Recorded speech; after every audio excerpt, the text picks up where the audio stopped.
Hey guys, last week I talked about how big of an influence Tim Burton has been on my life, and I am hardly alone in the people who have been inspired by him. So that's why we're going to talk about Jack and the Cuckoo Clock Heart.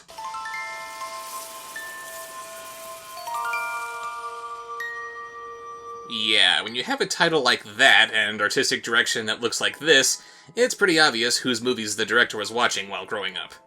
Our movie begins with the worst winter that Edinburgh has ever seen, as a mother-to-be makes her way to a midwife who lives in a place I would expect would be really inconvenient for pregnant women to endure. She gives birth to a son who has a rather strange complication.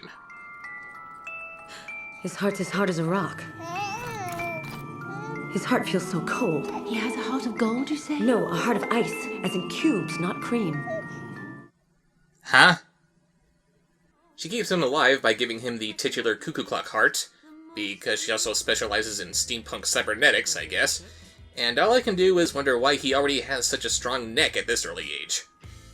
To be sure you don't turn back into a giant ice cube forever, there are 3 rules you must always obey. Firstly, never touch the hands of your heart. Rule number 2, keep your temper under control. Last but not least, the most important rule, whatever else you do, never fall in love, 'cause then forevermore, if your heart goes in a spin, the big hand at your core will pop out of your skin. Your bones will implode, your cogs and springs explode, and your cuckoo clock heart grind to a halt for good. That's all well and good, but why are you telling him this now? He's a few minutes old, he doesn't know what you're saying! Why is only his heart frozen? Are we not worried about any of his other organs? Why are anger and love the only emotions he has to fear? Does he not have to fear fear itself? No general excitement of any kind? Extreme happiness? Agitation? Depression? Anything? Does he not have to worry about eating foods that would otherwise cause heart problems? Is he immune to the dangers of Jack-in-the-Box? Why are all these cuckoo clocks going off at the same time when they're spinning at random? Worst clockmaker ever. But then again, apparently she's supposed to be more of a midwife than a clockmaker, and all I can do is wince in confusion over all these doll parts littering her shop. Creepiest midwife ever! Later that night, we see, hey now! The mom is sleeping with the midwife? Is that how she gets paid for her services? Again, creepiest midwife ever! The mom walks out on her newborn child because she's convinced that the midwife will make a better mother than she, and we jump ahead to 10 years later. Did you brush your teeth? Did you wind up your clock? Yes, brush my clock, wind my teeth like every morning, but I've been cooped up here for 10 years now. Which is why I sound like an adult. Wait, what? Before they can go out for Jack's 10th birthday, we see his adopted mother oiling up the xylophone that she put into this guy's spine.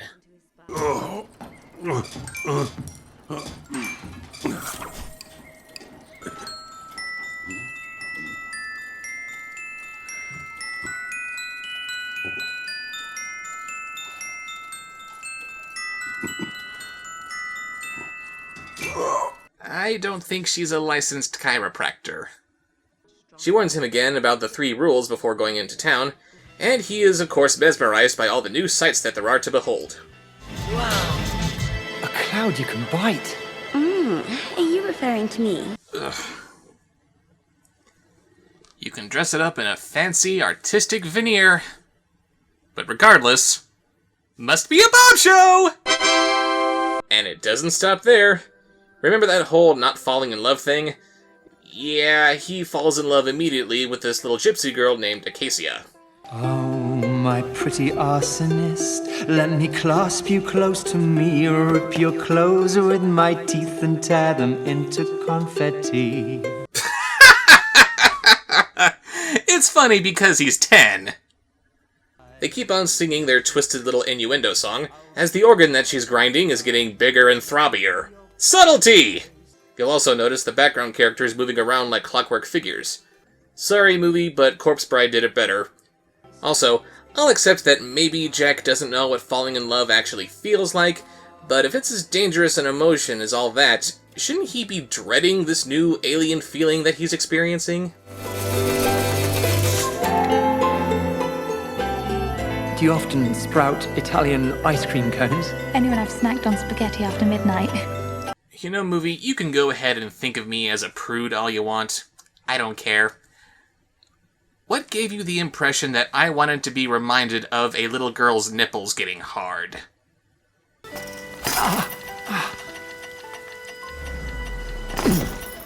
Jack!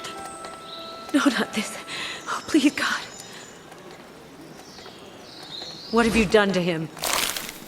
Oh yeah, whenever Acacia gets defensive, she grows thorns. Why?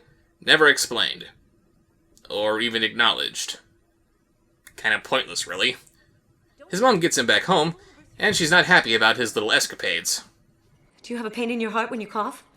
Well, multiply your suffering 100-fold, and you'll still have no idea the pain love causes. And the greater your love, the greater the pain. First you sense an ache, followed by pangs of jealousy, then incomprehension, rejection, the agony of injustice. Your mechanical heart surely won't withstand it. Given the state of technology in the rest of this world, it doesn't look like electricity is all that far away. Why don't you invest in giving him some of that? No, no time to think of anything logical. Here's a special guest appearance by the Green Fairy coming out of an egg. Why? Because art.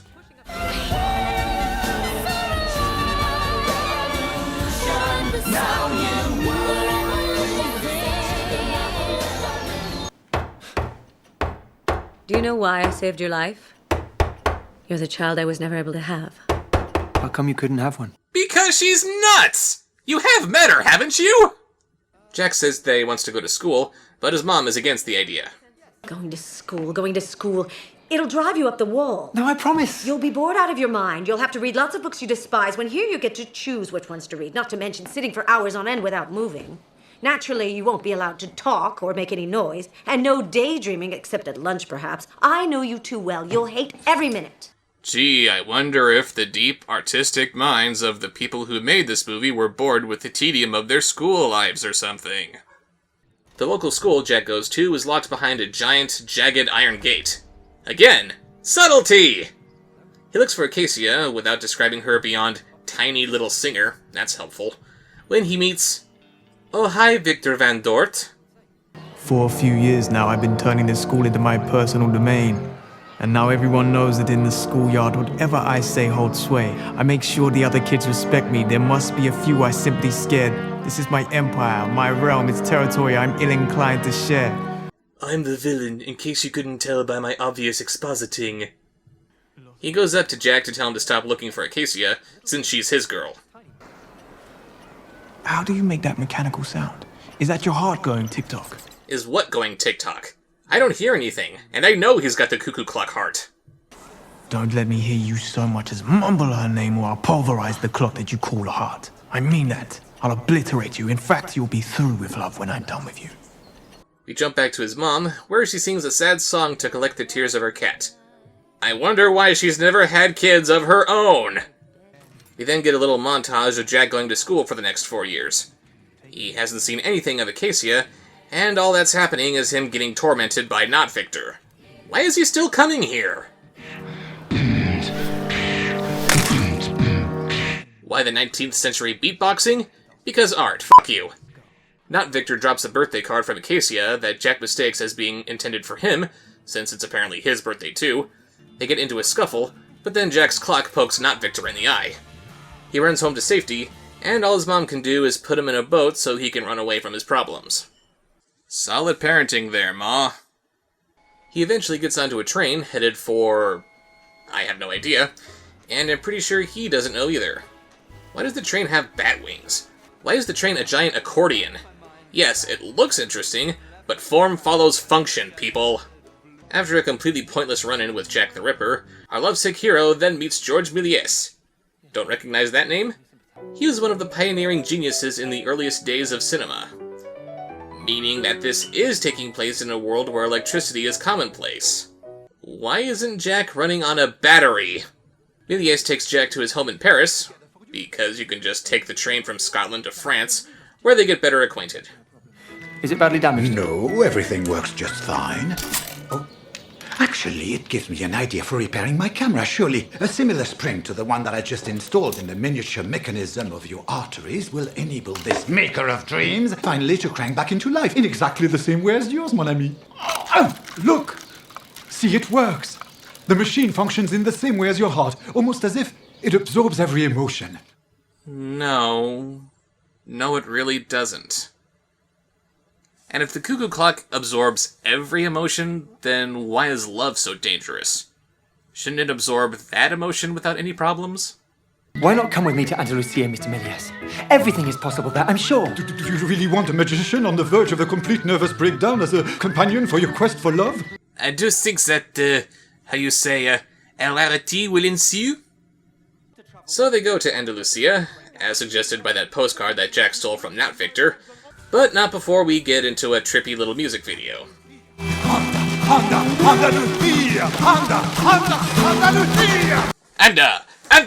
Andalusia! Ho! After that pointless homage to A Trip to the Moon, which, to be honest, does a better job of simulating stop motion than Caroline and the Magic Potion, we jump to them suddenly being in Andalusia without any indication that they were actually traveling.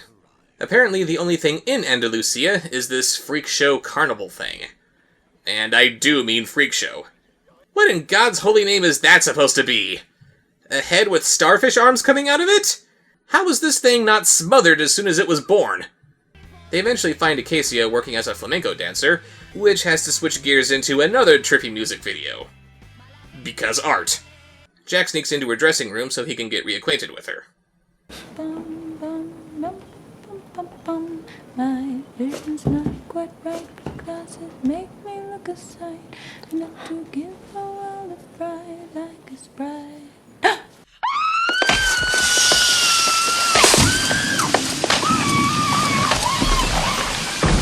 Our hero's a stalker. He tells her that he recently got a job working on a ride called the Ghost Train, and he invites her to come and see him work as a scarer.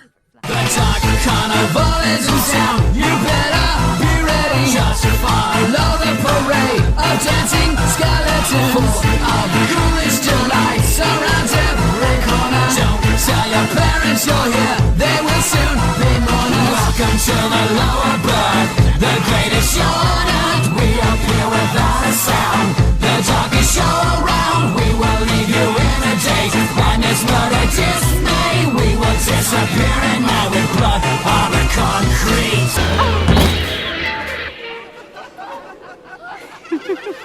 You didn't frighten a soul. You should be ashamed. I have my reputation at stake here. Why is your reputation at stake? That was awesome! They get to talking, and while she doesn't immediately recognize him, she says that she devoted herself to Jack 4 years ago.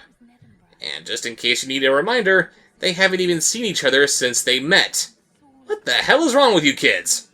Look, I'd really be happy if we could become friends, honestly. Why don't we go to the Extraordinary Story stand tomorrow? I heard they have a new contraption for telling stories. It's called a film. I'd really like to go together. No! I call bullcrap on that! You can't just friend a guy and then immediately ask him to go to the movies with you afterwards. Mixed messages much? At the cinema, Milius introduces his newest movie by saying that Jack is the inspiration for the motion picture camera. How? I'd like to express my gratitude to the man who triggered in me the ultimate discovery that brought to life the machine that makes pictures move. I give you, on my left, Jack, the human clock. A bag of bones inlaid with crispy cogs, covered with a fine layer of epidermis, sprinkled with freckles, each more succulent than the last. Covered in freckles, each one more succulent than the last? Ew, ew, ew, ew, ew, ew, ew, ew! His cinematic opus finally begins, and it's a depressing story about a mermaid who falls in love with a deep-sea diver who drowns, and she gets locked away in a giant clam. Hooray! Under the sea! Under the sea! Everything's deader down where it's wetter, take it from me! Jack tries to tell Acacia that he's the boy from Edinburgh that she fell in love with, but he just can't find the words. So what does he do? He puts on a little puppet show to retell the story of how they first fell in love when they were 10 years old.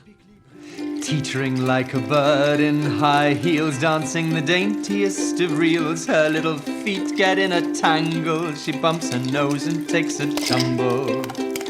Truly an inspiring message for the youth of today. If you can't find the words to express your undying love for someone, give her a puppet show. I love you! I love you too!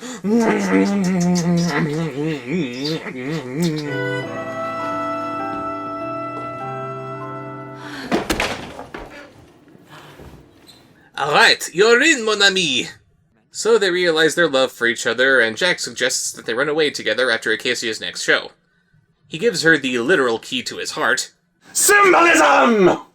When who should show up, but not Victor?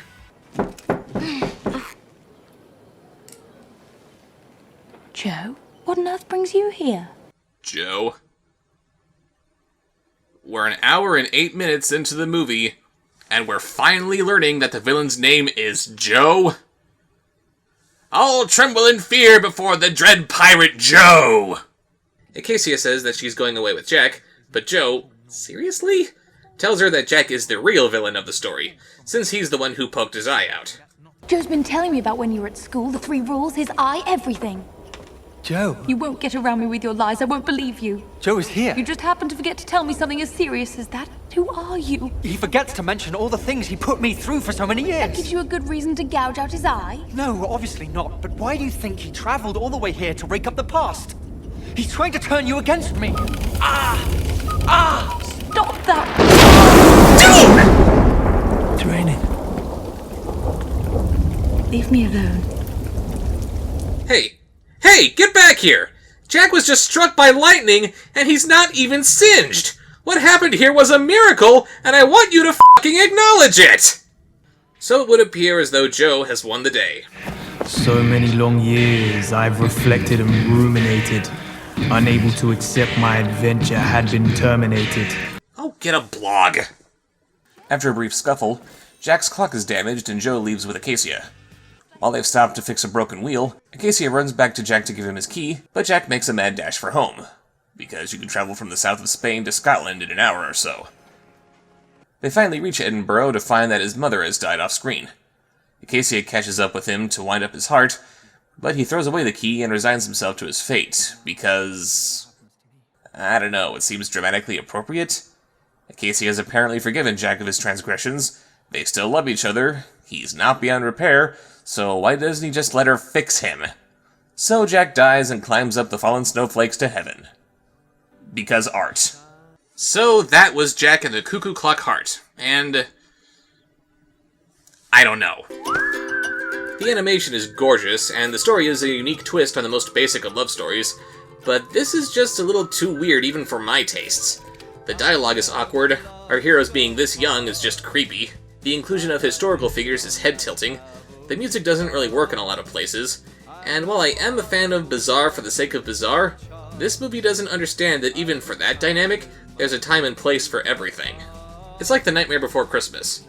Sure, we enjoy the crazy, twisted world of Halloween Town, but if every world in this movie looked like that, it would get old and repetitive. We don't want Christmas Town looking like this, we don't want the real world looking like this. There's a time and place for everything, and doing it for the length of the whole movie just seems a bit much. Although, to be honest, it does make a bit more sense to give him a cuckoo clock heart as opposed to something like a smartphone heart. Oh no!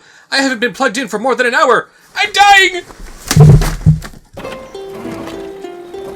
My vision's not quite right, but glasses make me look a sight, enough to give the world a fright, like a sprite wearing specs. Oh, fiery little sprite, conflagration in the night. Don't play games with your sight if it leaves you in the dark. I prefer life all a blur. I forget to wear my glasses. When I sing, I share caresses. It feels good to close my eyes. Oh, my pretty arsonist, let me clasp you close to me, rip your clothes with my teeth and tear them into confetti,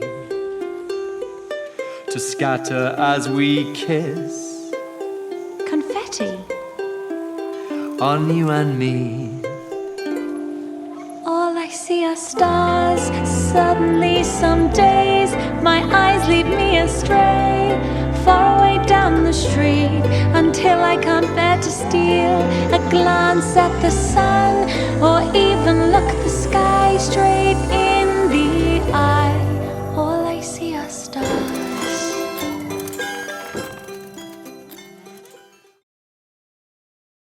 I love you! I love you too!